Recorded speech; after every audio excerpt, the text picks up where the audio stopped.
अस्सलाम वालेकुम रहमतुल्लाह।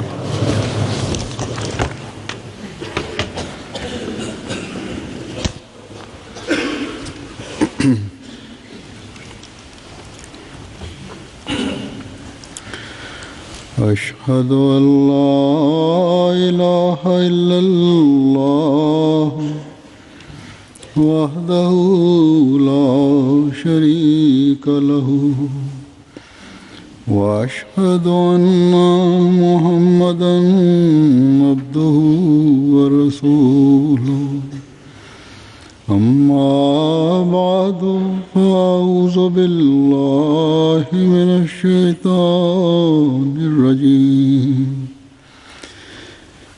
बिस्मिल्लाहिर रहमानिर रहीम।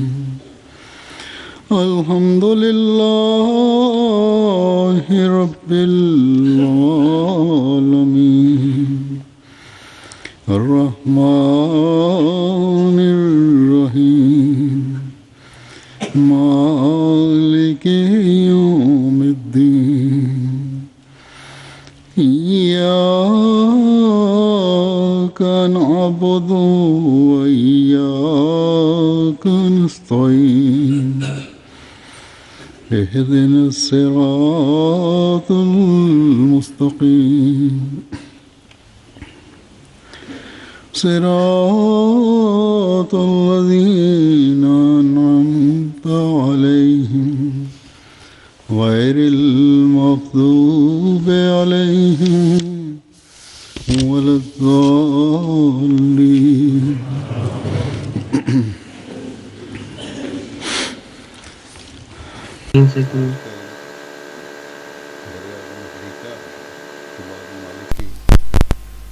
आज़ादी की गोल्डन जुबली मनाई जा रही है। इन तक़रीबात के मनाने में हमारी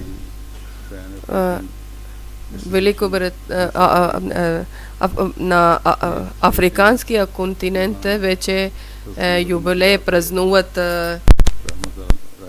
и нашия също една организация участва в това празнуване.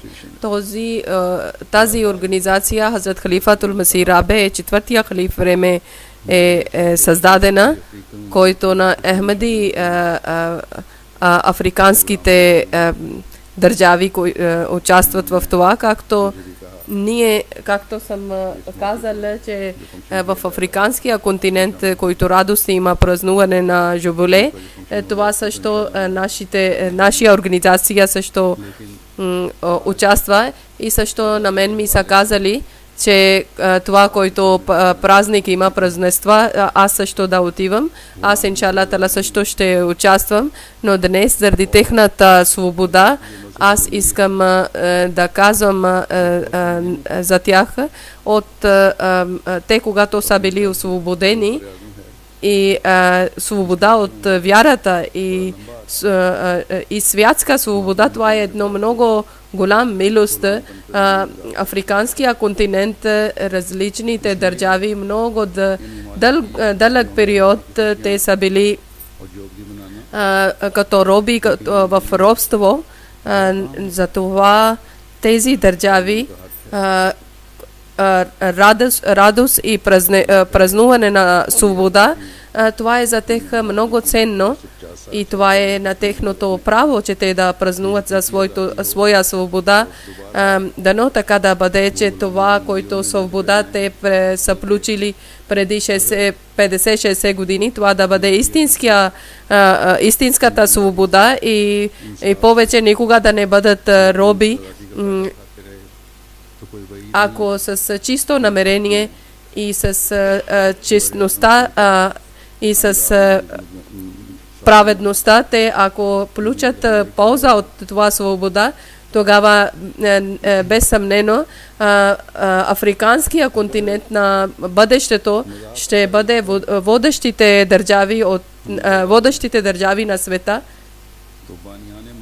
Ако гледаме историята на религия или на историята на религиите, тогава създателите на религии или пророците, които са дошли от Аллах Таала, и заради които са дошли заради важни каузи, и това от тях е един много голямо и важна цел е свобода. Може те са жестоки царе или падиша, или от жестокия фараон свобода, или когато религия се отдалечава от своето учение, или тези хора, които на себе си да казват, че ние сме духовни водачи на религия и техните обичаи или на техните традиции, чрез техните традиции са като пленници са станали в лошите традиции.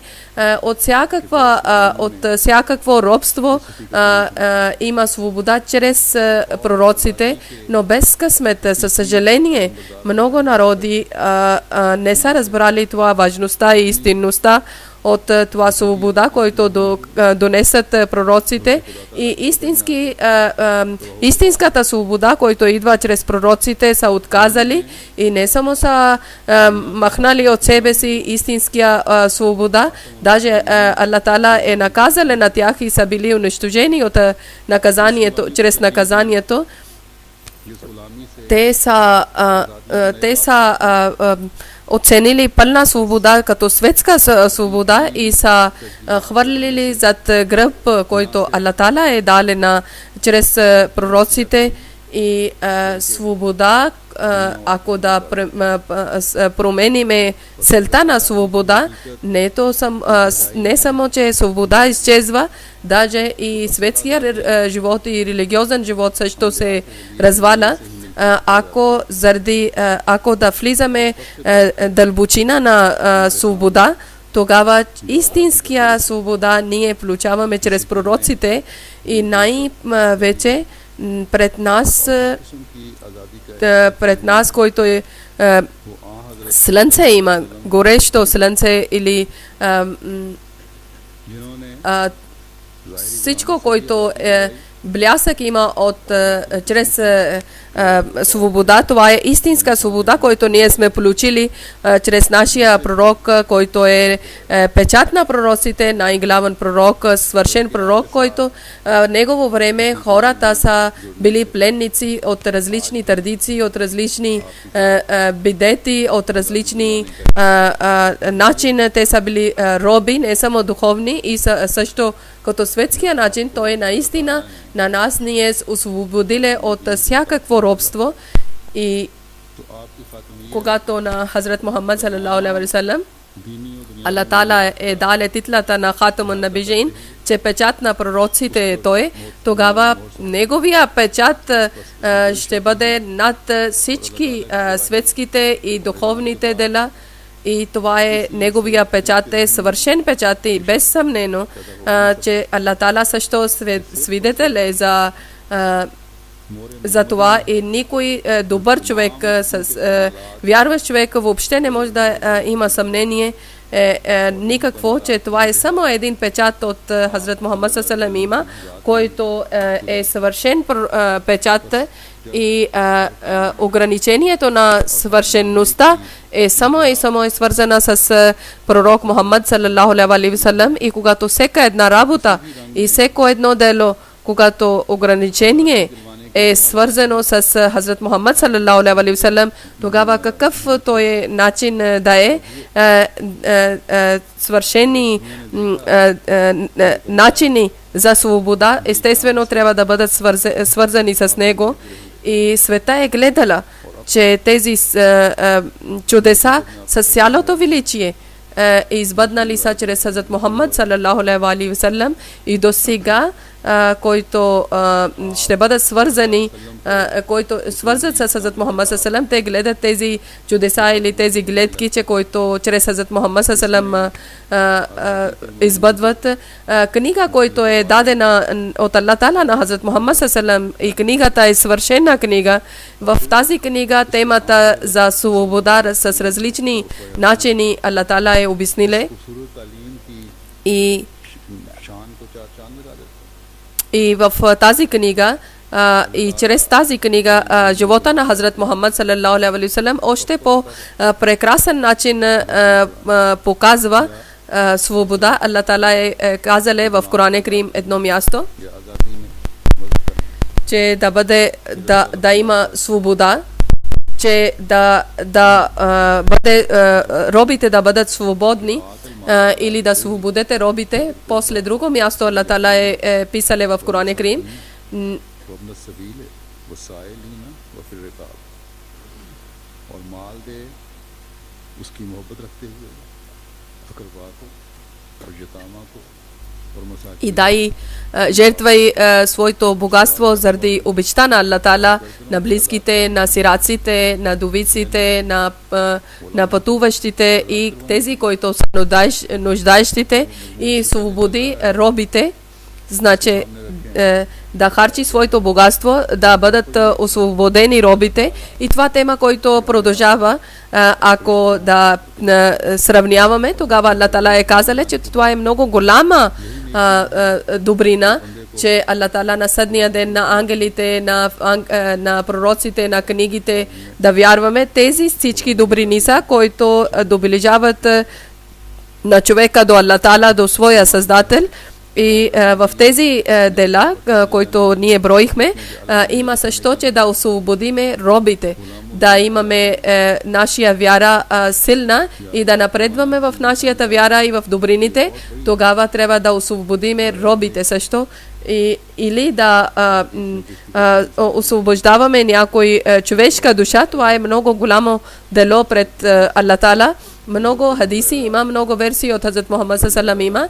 Една традиция има от Хазрат Мухаммад саллаллаху алейхи ва саллям от Бухари книга.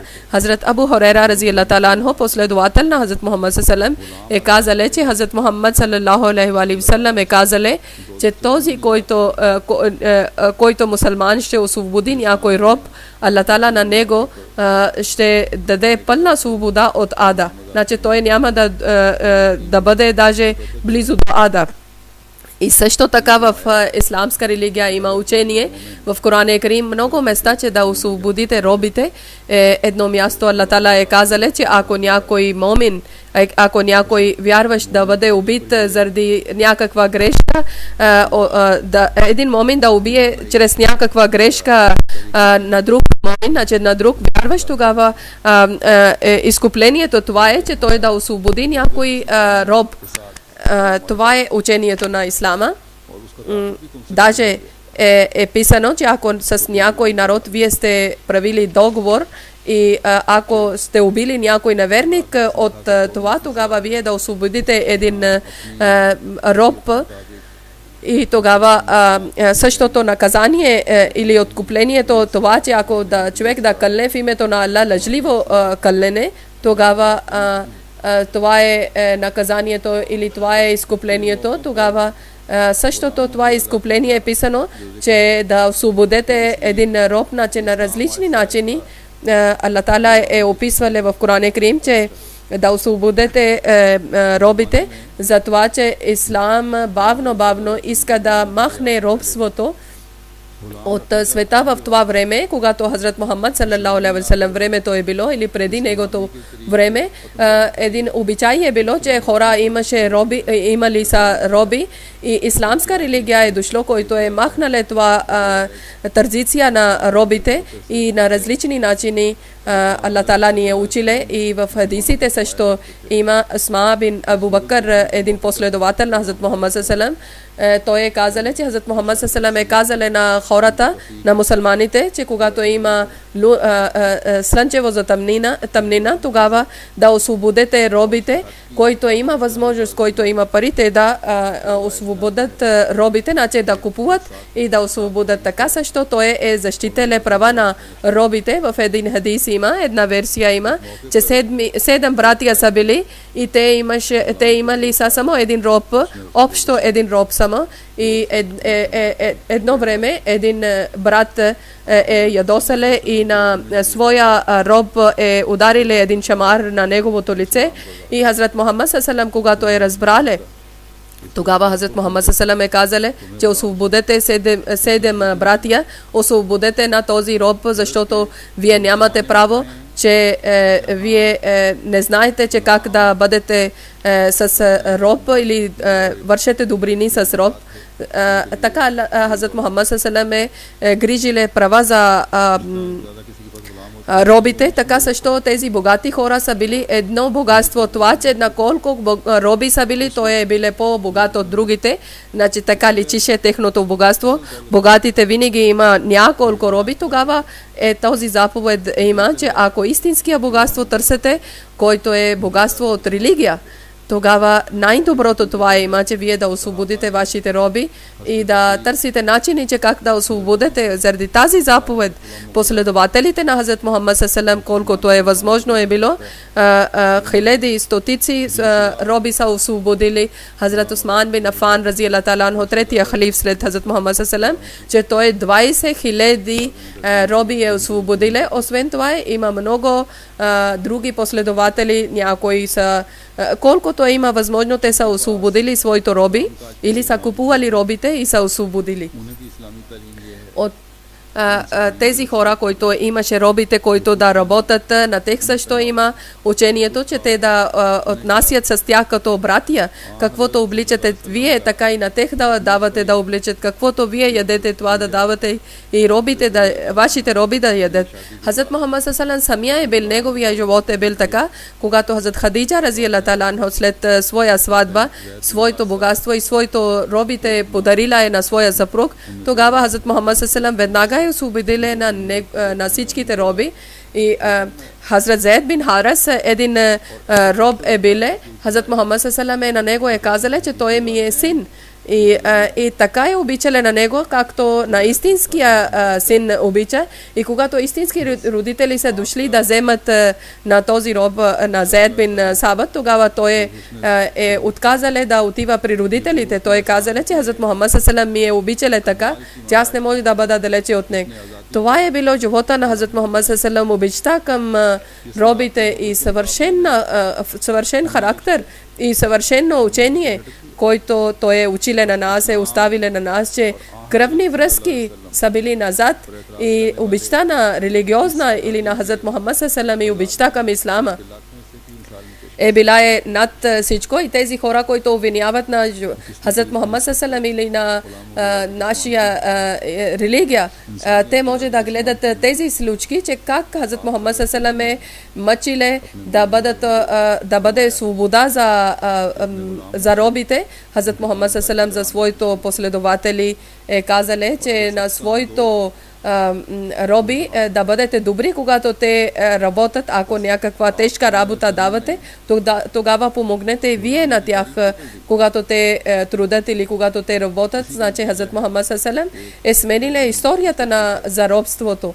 За това резултат е, че един италиански доктор той е писале, че обичай за робство е от тогава, когато общество на човешко е създадено и до сега продължава робство. Мусулмански може да бъдат пътешественици или да бъдат местни. Това ще бъде несправедливо, че азиатските държави, ако сравняваме на Америка преди 100 години, в хадисите колко има любезността към робите, Хазрат Мухаммад ﷺ е казали да не казвате, че той е моя роб, даже това да казвате, че това е моя син. И няма да казвате, че тя е моя робиня, казвате, че тя е ми е дъщеря. И той пак продължавали да писали този италианец, че ако дълбоко да мислиме върху тези случки, тогава да гледаме, че Хазрат Мухаммад ﷺ в този глава много велико учение е дале, защото преди ислам, когато не даваха заем, не връщаха заем, тогава ако, например, един човек някъде е взеле заем и ако не е върнале заем, ако не връща, доколкото време не може да върне заем, тогава той трябва да бъде роб на този човек, на когото трябваше да върне заем. Но той е писале италианец, но след ислам, когато приемат ислам, тогава никой мусулманин, а някой свободен мусулманин не може да прави мусулманин. Значи пророка на Хазрат Мухаммад салаллаху алейхи ва саллям на робството не само е намалиле, даже Хазрат Мухаммад салаллаху алейхи ва саллям е дале заповеди за робството и казале на мусулманите, че те да върват напред да стигне това време, че бавно всички роби да бъдат освободени.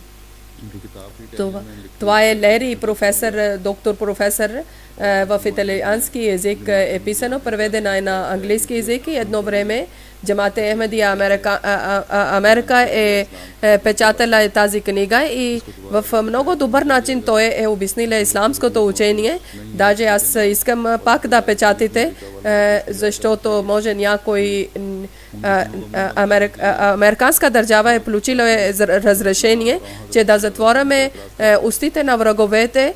Това е достатъчно материал има, който обвиняват ислам и живота на Хазрат Мухаммад салалалаху или обвинение срещу Хазрат Мухаммад салалалаху. Това учението, това характер, това живота, който сами чуждите, които не са мусулмани, те също приемат. И това е учението на ислама и живота на Хазрат Мухаммад салалалаху. Това е няколко примери съм дал от Корана Карим, от хадисите, че без брой заповеди има и опътвания има чрез Корана Карим и чрез хадисите. И това е истинско учение, чрез който ние света да изпълни, тогава ще има пълна свобода, праведността и любезността и мир в света. Африканските държави, които са получили свобода, Джамате Ахмедия има задължение, че тези хора, които са приели ислам, че това учение да бъде там разпространено, че повече да бъдат пленници на Хазрат Мухаммад салалалаху. Значи под знамето на Хазрат Мухаммад салалалаху да бъдат не само един път да празнуват жубилей и да казват, че ние сме свободни. Пълна свобода тогава ще има. Тогава тези, които властни хора има или държавата, тогава да разберат истина или тънкости за религия, когато те да разберат живота на Хазрат Мухаммад салалалаху и чрез Коран да разберат, че пълна свобода какво има. Галери Сахиб, който е господин Галери Сахиб, който е от Италия, той е писале за мусулманите, но истинска исламско общество, който е, никога не може никой да стане роб в исламското общество. Това също един мусулман е много важен и трябва да помни винаги един мусулманин, че Хазрат Мухаммад салалалаху алейхи ва саллям преди смъртта, когато е последния съвет е дале преди смъртта, това е, че на своите молитви и за робите да изпълнявате моето учение, но повечето мусулманите и най-вече богатите хора и най-вече властните хора има лош късмет, че те са забравили тези точно две заповеди.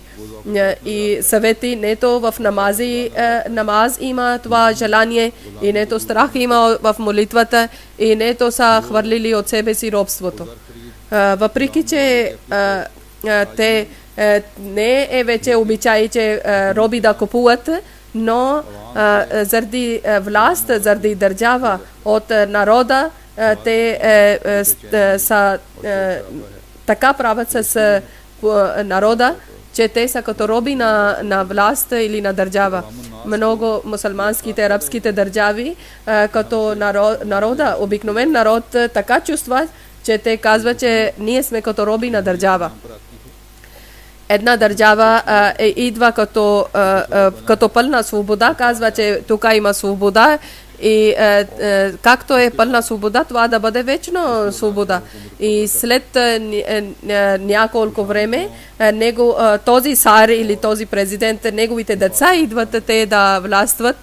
И тези хора, които само за себе си грижат или само за своя полза грижат, те са обикалили около тях и са сменили техните права и техните знания и те после искат на всяка цена техните наследници да бъдат и на своя народ те убиват и после тези врагове на ислама или тези сили, които са на врагове на ислама, те заради своето полза, заради своето интереси, искат да властват на тази държава, който от народите, от публика идва оплакване към другите държави и те искат помощ, но другите враговете идват, че да помагат на народа и после едно дяволско дело почва, който хвърля успеха на държава над 100 години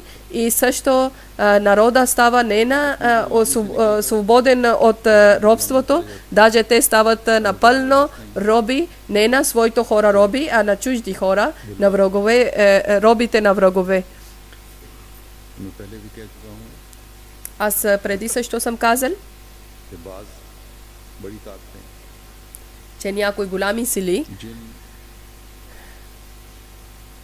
हुकूमतों की पुश्तनाई करके или голямите държави са зад някои държави и години дават на тях власт постоянно и на народите и въобще не гледат, че народ на тех дали има свобода или не. Когато вече няма никаква полза от тези държави, тогава заради свободата на народа, на тези властни хора, вземат от тях пост или вземат от тях власт и сега е това състояние на някои държави. मादी करीब में जैसी सूरत हाल पैदा हुई है Това както преди малко време ние сме гледали, че народи са власт сменено вече и вече те притесняват, че за нашето желание не е избъднало точно този човек, който ние желаехме, това не е станало. Тези промени, които ние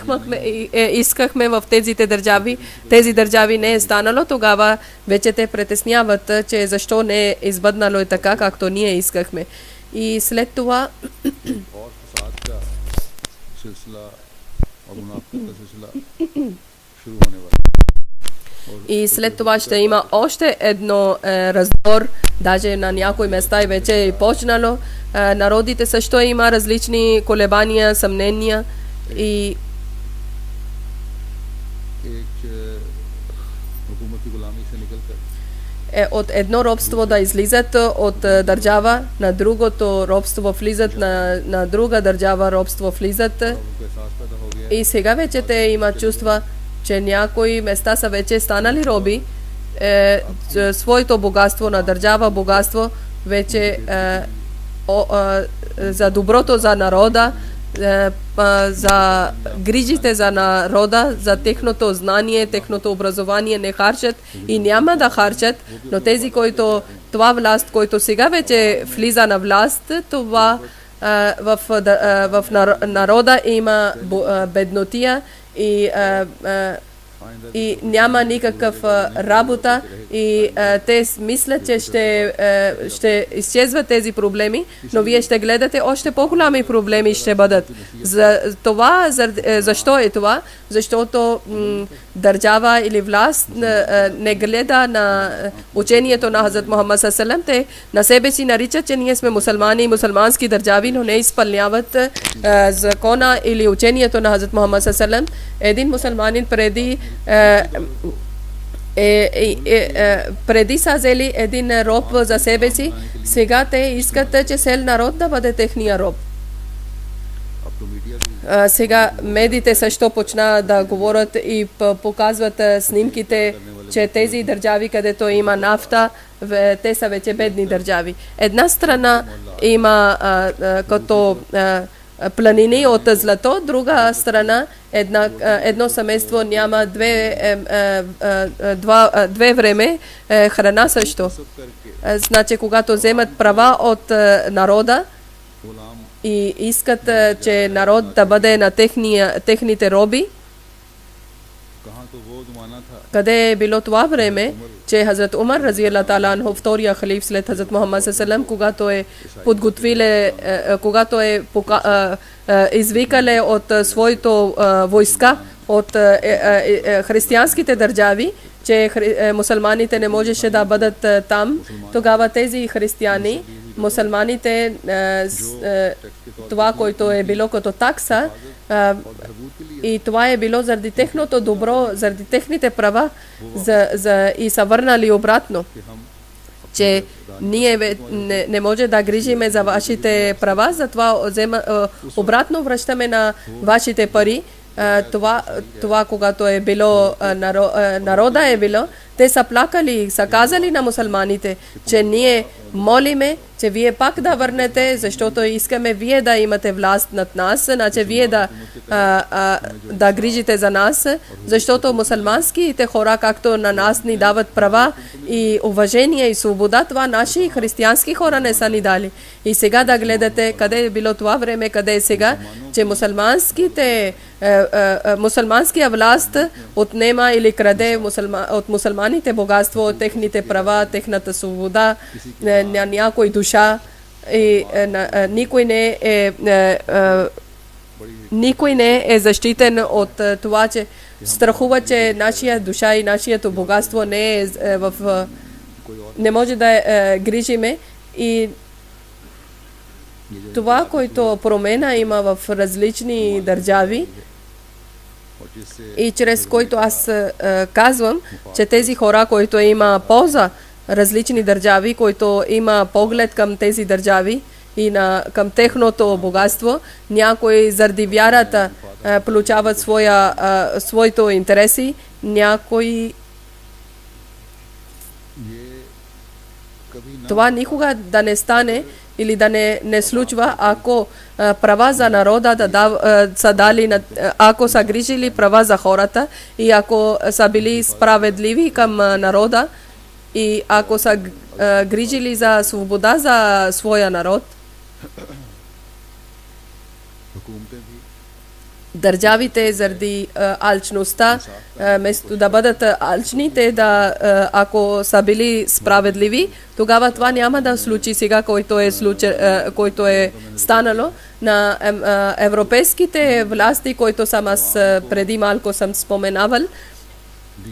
Те на народа да няма религиозно образование или знание, и в религията има грешни традиции или бедати са влезнали в религията и това е като проклятие от тези традиции върху техните глави и така те са станали робите на тези държави.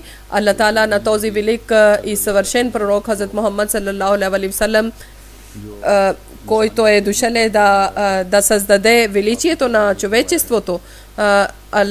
Той е казале,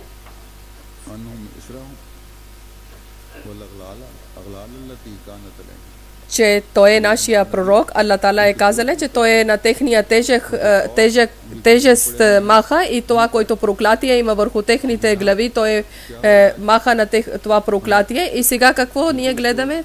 Точно обратното ние гледаме.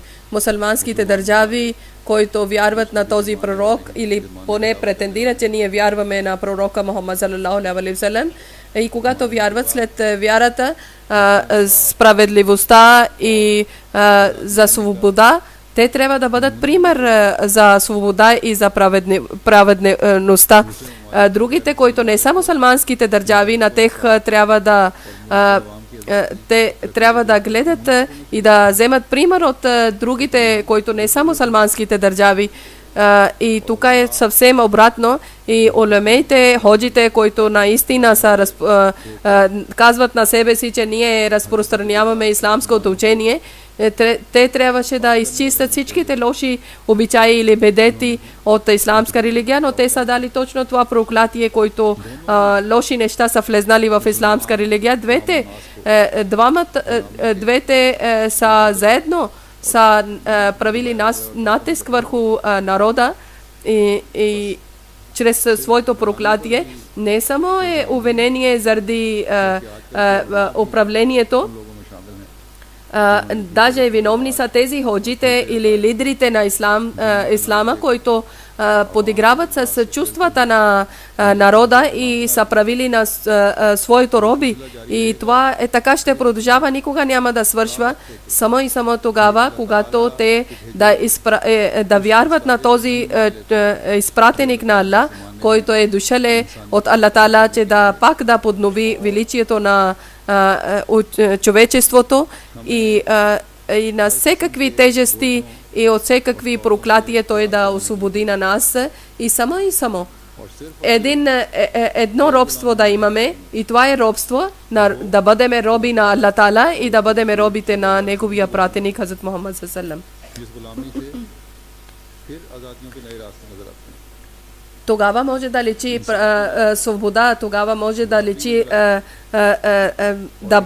всички сме равни, тогава едно прекрасно общество може да гледаме, където няма да има стачки, където има любезността, където има обичта, където ще има мир и да няма да използват различни начини за грешни начини за свобода, където един цар също труди и също един обикновен човек труди за своето и само един начин има за спасение, че на Аллах Таала и на неговия пратеник заповеди и учението да изпълняваме и това не може да бъде до тогава, докато вие няма да отказвате че докато няма да приемате на Хазрат Масия Мауд алейхиссалам обещания Месия, който е донеселе за вас двете начини права, той е много прекрасен начин представиле учението на Аллах Таала, който е дава пълна гаранция за цялото човечество.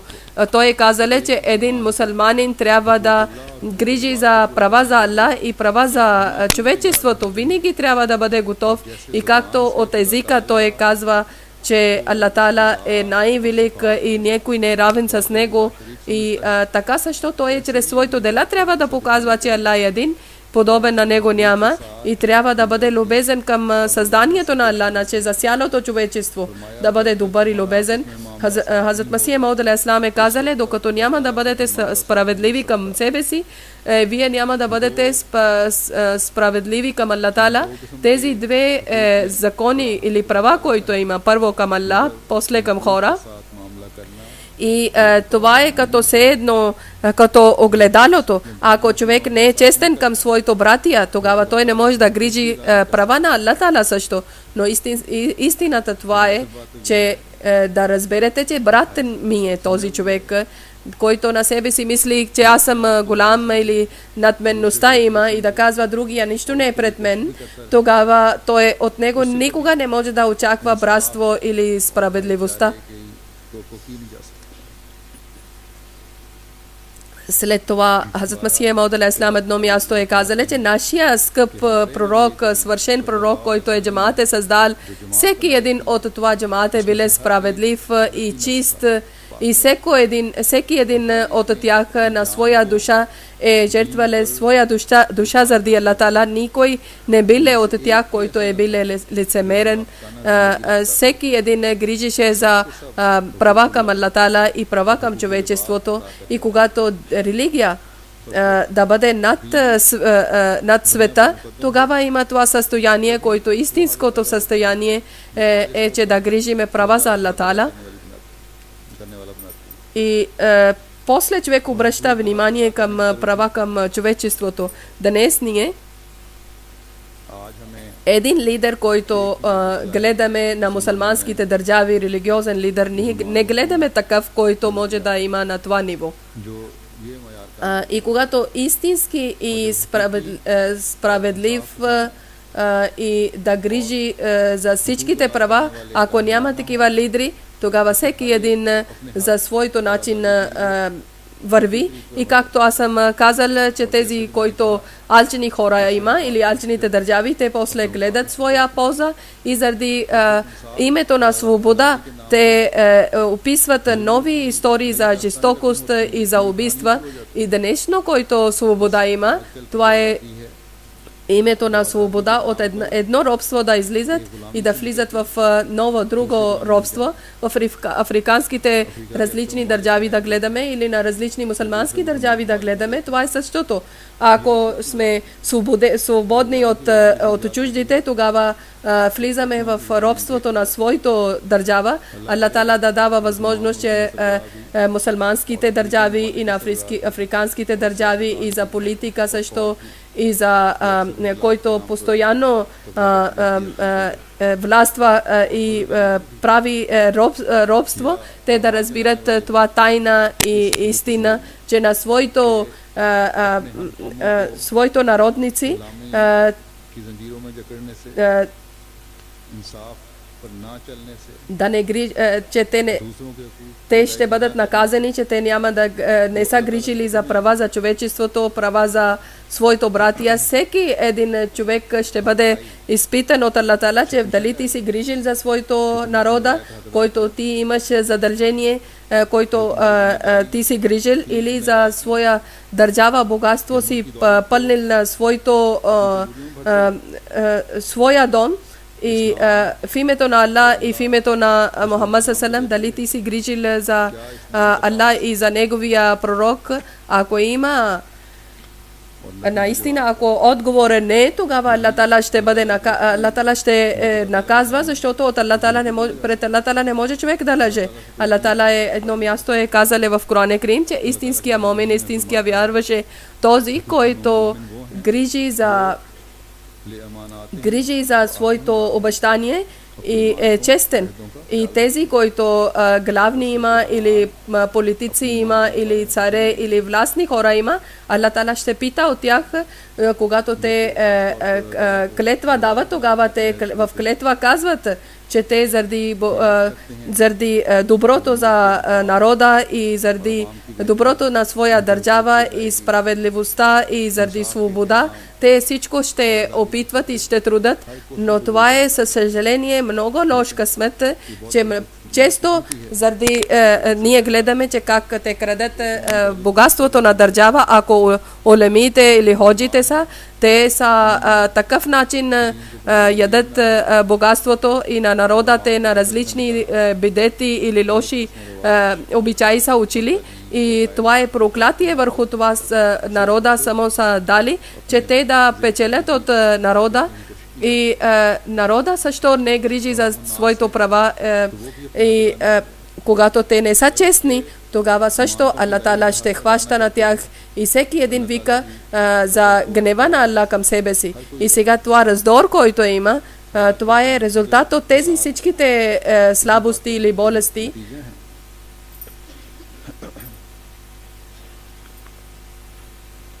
Атентати, които са, или които неспокойствие в света, или това, което е, това не е само за сегашно време, това е много притеснено, това е бъдеще, също показва, че бъдеще ще бъде още по-грозно и опасно. В Пакистан, например, да гледаме след свобода 62-3 години, вече са прекалили и всеки ден те увеличават в това. Никой не може да казва, че утре какво ще стане и как може да ние да мечтаем, че бъдещето ще бъде прекрасно. Ние сме освободени от англичаните, робството от англичаните, но от своите ние сме станали роби и още по-тежък живот живееме. Аллах Таала на нашия държава да бъде милостив и към народа да бъде Аллах Таала милостив. На коя Пакистан ние да печелиме или да създаваме нашия кайдиазъм е казали, че тук всеки един гражданин ще има пълна свобода чрез религия и това. Гледайте с Ахмеди хора какво правят, грешни неща, лоши неща, свързат към Ахмедите и на Хатамул Амбия, Хазрат Мухаммад саллаллаху алейхи ва саллям, чрез който за негово робство всеки един Ахмеди иска да бъде винаги в неговото робство и иска да жертва заради този робство всичките свободи. И на Ахмеди лъжливи обвинения свързват и казват, че наузбилла мин залик, Аллах да ни прости, че ние на Хазрат Мухаммад саллаллаху алейхи ва саллям обиждаме на Хазрат Мухаммад саллаллаху алейхи ва саллям. Ние сме съгласни, че може да не ни дадат права, че ние да бъдем граждани и ние само това искаме. Ако всичките права да вземат от нас, и тогава ние може да търпиме и може да приемаме това, но тези ходжи, които са лидери за исламска религия, заради техните желания ние никога няма да бъдем далече от Хазрат Мухаммад саллаллаху или да Ахмеди, защо в Пакистан не искат да използват своето право, че те да гласуват, защото те казват, че вие нямате право и свобода заради това само, че вие първо да наричате, че Ахмеди не са мусулмани и Ахмеди не са свързани с Хазрат Мухаммад саллаллаху алейхи ва саллям. Кълна се в името на Аллах, че всеки един от нас, всеки Ахмеди може да бъде като парче, може да бъде късан от яло, но ние не погледаме заради тези към свобода или към тези неща, които ни отдалечават от нашия пророк Мухаммад саллаллаху алейхи ва саллям. Вие да вземате тези това свобода, ние искаме това робство, което е на Хазрат Мухаммад саллаллаху алейхи ва саллям, робство, което да ни прави истински хора на Аллах Таала, които да грижат за права за Аллах Таала и да грижиме за права за цялото човечество. И иншаллах Таала един ден ще идва, че нашия това скромността, нашия това робство на света ще показва истинска свобода.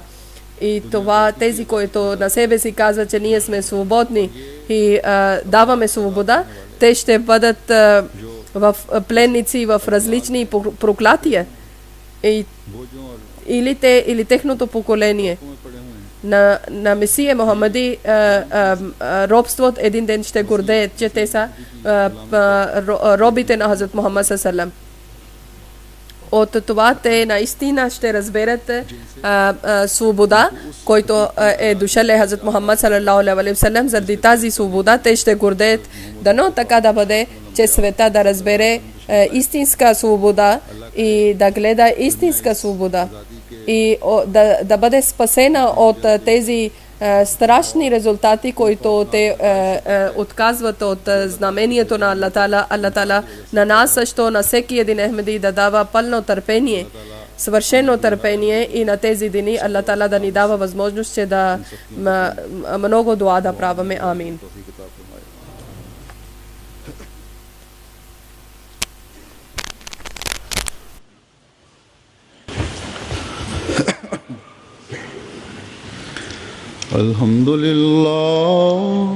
الحمد لله نحمده ونستعينه ونستغفره ونؤمن به ونتوكل عليه ونعوذ بالله من شرور أنفسنا ومن سيئات أعمالنا من يهده الله فلا مضل له ومن يضلله فلا هادي له ونشهد أن لا إله إلا الله ونشهد أن محمدا عبده ورسوله عباد الله رحمكم الله إن الله يأمر بالعدل والإحسان وإيتاء ذي القربى وينهى عن الفحشاء والمنكر والبغي يعظكم لعلكم تذكرون اذكروا الله يذكركم وادعوه يستجب لكم ولذكر الله أكبر.